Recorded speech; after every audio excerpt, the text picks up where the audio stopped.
Hi, Anissa Coy here with Firehouse Education and this week's Ask Anissa video column. And this week our question comes in via email from Andrew.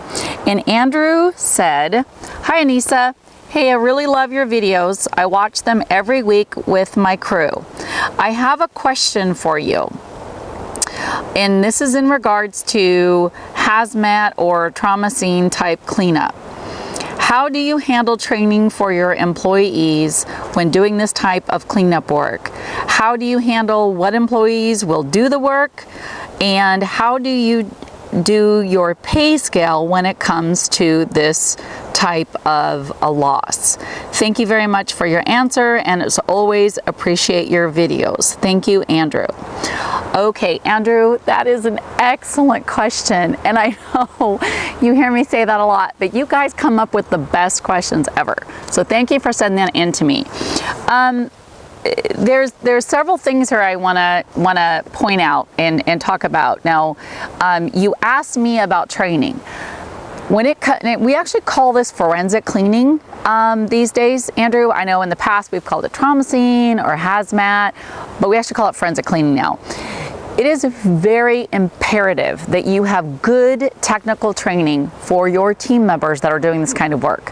You are dealing with biohazards and bloodborne pathogens, and it is very important that your team understands how to properly handle themselves in this type of situation, and that they understand the proper PPE gear that they should be wearing to protect themselves. So I would absolutely make sure that anybody doing forensic cleaning has training and certification on this type of specific cleaning. This is some of the toughest work that you will do in the restoration industry. It is not only difficult to make as far as on a technical level, but it can be very difficult emotionally and mentally for your team.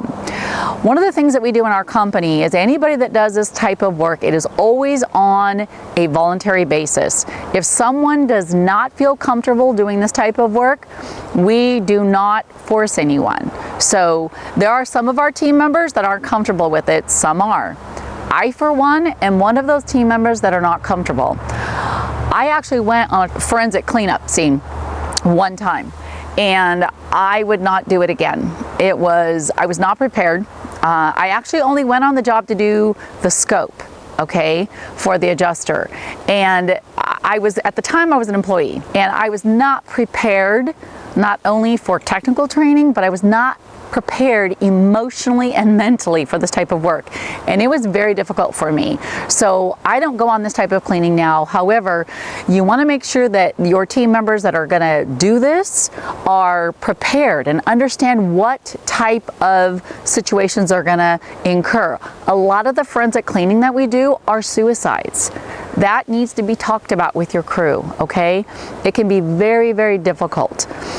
The other thing I want to talk to you about is you asked me about the pay scale. So when we have team members that go on forensic cleaning, we pay very, very, very well for that. We usually do what we call triple time, and we will pay them 3 times their normal hourly wage to do this cleaning.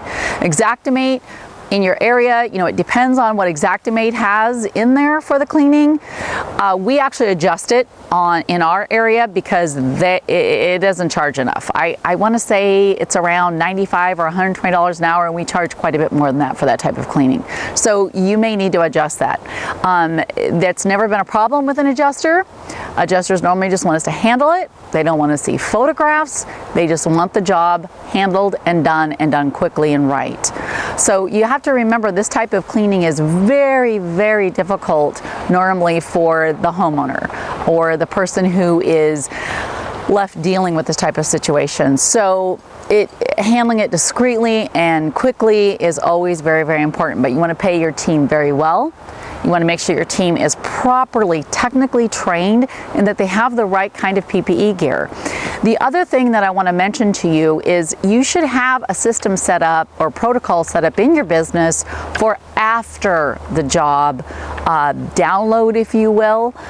We always sit down with our team afterward and we have a conversation and we talk about how the job went. We let everyone express their feelings that they had on the job, and we kind of go through that with them. it can be really, really difficult. And forensic cleaning is some of the highest burnout rate that there is in this industry. So I want you to just really understand that this cleaning is a huge high profit center in anyone's restoration business, okay? But it also, it can also be very tough on your team. So I want to make sure that you're properly set up, that you're properly trained. There's a couple of really good courses in our industry that deal with exactly and specifically forensic cleaning. Anyone who is on a forensic cleaning job needs to have that type of certification. Now, it's kind of scary to me.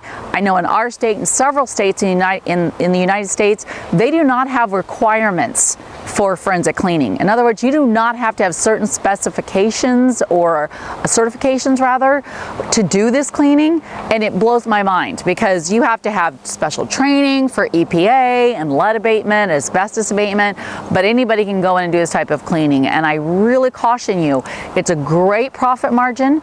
It is work that we really need good qualified people to do. It's a tremendous service to your community to do this type of work, but I want you to be sure that you and your team are properly prepared. Okay, well, I hope that answered your question, Andrew, and that you got value out of this video. If you did, please comment below and let me know. If you're on the YouTube channel, be sure and show me a little bit of love and give me a thumbs up, like, and maybe a comment there. And subscribe to the YouTube channel for this video and more goodies. And you want to be sure and be a super cool kid and be subscribed to rnrmagonline.com's e-newsletter so that you get this video and lots of other goodies in your email inbox every Friday. Okay, on that note, I want to thank you so much for tuning in and sending me the question. Be sure that you send questions to Anisa@firehouseeducation.com, and I just might feature you and your question on next week's Ask Anisa video column.